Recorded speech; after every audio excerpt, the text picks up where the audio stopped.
આશ્રમ આજથી 252 વર્ષ પહેલાં ભગવાન રણછોડરાયજી લક્ષ્મીજીના મંદિરેથી હાલના સ્થિત મંદિર પર પધાર્યા હતા. હાલ આપણે રણછોડરાયજીના દર્શન કરવા માટે જે મંદિર જતા હોઈએ છીએ એ મંદિર 252 વર્ષ પહેલાં ગાયકવાડ સરકાર દ્વારા બનાવવામાં આવ્યું હતું. આજના પવિત્ર દિવસે વહેલી સવારે મહારાજાધિરાજ રાજા રણછોડજીની મંગળા આરતી થયા બાદ ભગવાનને પંચામૃત સ્નાન કરવામાં આવ્યું છે. ત્યારબાદ ભગવાનને વિશેષ શણગાર કરવામાં આવતા હોય છે. સાથે સાથ વસંત પંચમીથી ચાલતા રંગોત્સવની ઉજવણી પણ કરવામાં આવતી હોય છે. શણગારની આરતી સમયે ભગવાન ભક્તો સાથે અબીલ ગુલાલથી રંગોત્સવની ઉજવણી કરતા હોય છે. આજના પવિત્ર દિવસે રાજા રણછોડના દર્શન કરવા માટે ભક્તોની ભારે ભીડ પણ જોવા મળી છે. દૂર દૂરથી ભક્તો આજે રાજાધિરાજ રણછોડરાયના દર્શન કરી ધન્યતા અનુભવતા હોય છે.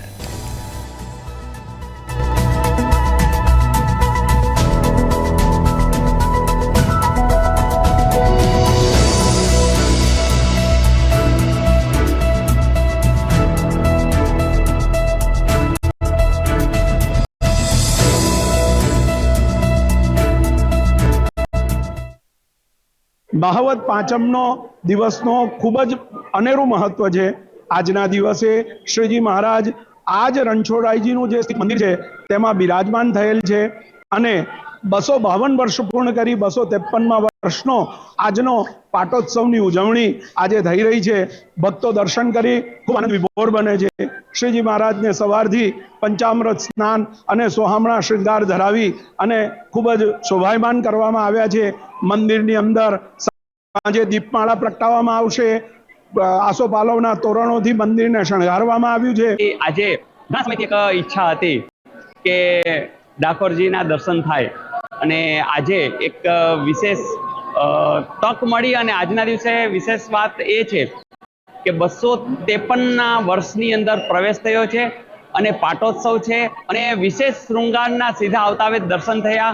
ખૂબ રાજીપો જેને કહેવાય કે મન એકદમ પ્રફુલ્લિત થઈ ગયું કે આવી રીતે સુંદર દર્શનનો લાવો આજે અમને મળ્યો છે.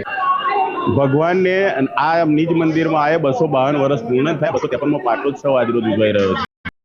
ભગવાનને સવારથી મંગળા આરતીથી માંડીને અત્યારે શણગાર જે ધરાવવામાં આવ્યો ખૂબ જ અલૌકિક શણગાર છે અને 253નો પાટોત્સવ ભક્તો અને સેવકો દ્વારા હર્ષોલ્લાસથી ઉજવાઈ રહ્યો છે.